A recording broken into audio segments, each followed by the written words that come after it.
that's where the second-hand market actually terrifies me, because the prices of Gibson, for example, are shooting up so much that you see people online that aren't even ashamed about the fact that they're buying fakes from China. They're like, I don't care. Like, I just don't care that it's a fake.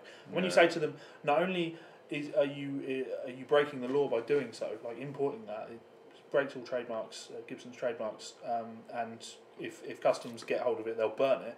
You're also doing a massive, massive disservice for the industry. And also, don't you fucking lie to me. If you buy a fake Gibson, and 3 years down the line you decide to buy something else, and you have the opportunity to sell that Gibson as a Gibson for $2,000, you taking it.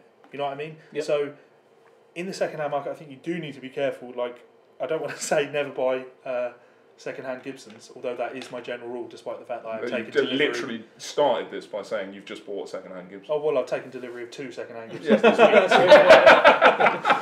But you know, we're talking and they're very not special standard Les Gibsons. Pauls that you can see that someone has quite clearly went online, researched one random serial number and stamped on 3 million guitars. Yeah. I think this just comes back to what I was saying before. If you kind of know what you're looking at, go for it. If you're not too sure, probably don't. That's really it, isn't it? It's like it's.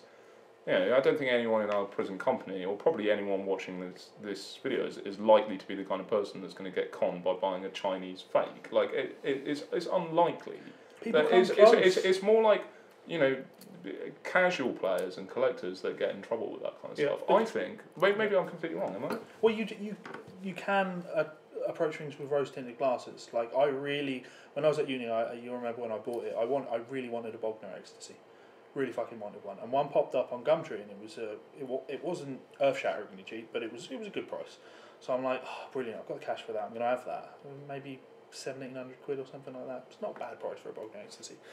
So I send the guy an email, and he's like, oh yeah, cool. I've still got the amp, but I've just moved to Manchester, so I don't have it here. It's in Manchester, so I'll need to post it down to you. Oh, looking back, I know now, total scam. There was no amp. There absolutely was no amp, because he was like, you know, transfer the money to me and I'll send it down to you. Mm-hmm. For a short period, though, I was considering it. I was actually not considering transferring money because I'm not an idiot, but it was like I was talking to people about, well, we'll just drive up to Manchester and we'll make a day of it, we'll make a weekend of it, and I'll pick that amp up. That's when I realised it was a scam, and I was like, cool, I've sorted out a lift to Manchester, we're going to come up, so I'll just pick it up directly from you. And suddenly he was like, well, actually, I'm out of the country, and my brother's got it at his house, and he's not going to be there, so you have to be careful and not approach things with rose-tinted glasses, because it is too easy to go, oh, this is it, this is the dream, and pull the trigger without really thinking about things. The same goes for selling second-hand equipment as well. You'll find a lot of people who message you if it's on Gumtree and say, oh, I'm really interested in your instrument, but I need you to post it to my cousin. You know, I'm deaf, so I can't take telephone calls, and they don't speak English, so you can't speak to them. So if you just send it, we'll just send you the money via Western Union. Yeah, it's a very specific story. Has this happened to you? No, but it's just, those are all the kind of the wee things that, if it was maybe one of them, and you were thinking, right, cool, I could probably get past that, like, I'd rather transfer you the money and you just post me, right, cool, that's fine. But there's always 5 or 6 little things that have to add up to you not being able to contact them in any way. Yeah. So I can only send you an email because actually I don't exist on my computer. Yeah. Yeah. Well, I mean, I've just said all that, but you could make the argument that I broke my own rule a couple of weeks ago when I bought this Gibson Fusion. It appeared on a forum. I was like, I have to have it. He wanted $1,000 for it. I'm like, I'm not going to haggle over the price. It's a good price.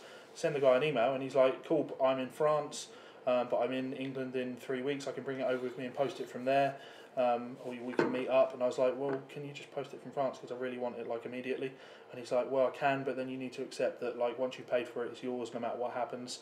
That should have been like an alarm, but and I paid the money straight to his bank account. Oh dear! Because I was led by the emotion. I just wanted it, and then it went missing in the post for 8 days. Yes. And I'm like sweating, like fuck. I've done the thing that I shouldn't do. That was a gamble. Right. That's not even a lie. I did a bit of research because fortunately the guy that I purchased it from, like, his name was in the emails, it linked to his website, I checked his website out, he's like an established artist, not a con merchant, you know. I added him on Facebook. Still a gamble. It's a gamble. Even the fact that you'd mentioned he would be happy to meet up with you, generally that's enough to kind of take you off edge, isn't it? It's easy to say that when you're in France, though. Oh, definitely. I don't mean like if someone says, oh, I'll definitely meet you, and then 2 weeks later they change their mind and they say, you never got your instrument, ha ha ha. Yeah. That you should have been, oh well, at least I was careful. But the more you deal with people or deal with people, sorry, in private sales, the more you realise the little trigger points of, is this sketchy, and if it's not, and see if you're not sure, ask someone. Yep.